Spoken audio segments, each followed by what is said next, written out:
ആശാ വർക്കേഴ്സിന് സമരത്തിന് ബദൽ സമരവുമായി CITU. കേന്ദ്ര അവഗണന ഉയർത്തി കോഴിക്കോട്ടും കണ്ണൂരും ആലപ്പുഴയിലും CITU പ്രതിഷേധം നടത്തി. ചിറയിൻ കീഴിൽ ആശാ വർക്കേഴ്സിനെ CITU നേതാക്കൾ വീട് കയറി ഭീഷണിപ്പെടുത്തി എന്ന് പരാതിയുണ്ട്.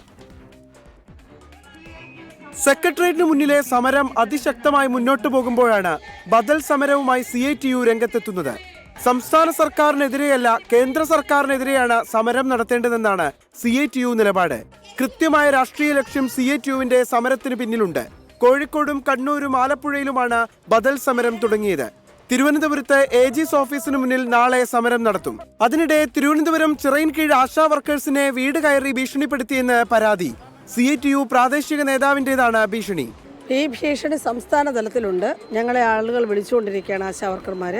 കാരണം വീടുകൾ കയറി പ്രചരിപ്പിച്ചുകൊണ്ടിരിക്കുന്നു. നിങ്ങൾ ആരും സമരത്തിന് പോകാൻ പാടില്ല, തിരിച്ച് ജോലിയിൽ പ്രവേശിച്ചില്ലെങ്കിൽ ജോലി കളയും, ഇതാണ് അവർ പറയുന്നത്. ആരോപണം നിഷേധിച്ച് LDF കൺവീനർ TP രാമകൃഷ്ണൻ. ഞാൻ CITUവിന്റെ സ്റ്റേറ്റ് പ്രസിഡന്റാണല്ലോ, ആ ആരോപണം ഞാൻ നിഷേധിക്കാം. CITUവിന് അങ്ങനെ ഒരു നിലപാടില്ല. അത് വെറുതെ ഉന്നയിക്കുന്ന ഒരു ആരോപണം മാത്രമേ അതിനെ കാണാൻ കഴിയൂ.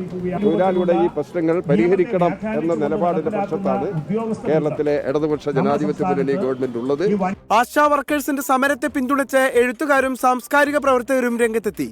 നിയമസഭാ സമ്മേളനം പുനരാരംഭിക്കുന്നതോടെ സമരം ഒന്നുകൂടി ശക്തമാക്കാനാണ് തീരുമാനം. നിയമസഭാ സമ്മേളനം തുടങ്ങുന്ന 3-ന് സെക്രട്ടേറിയറ്റ് മാർച്ച് നടത്താൻ സമരസമിതി നേതാക്കൾ പ്രഖ്യാപിച്ചിട്ടുണ്ട്.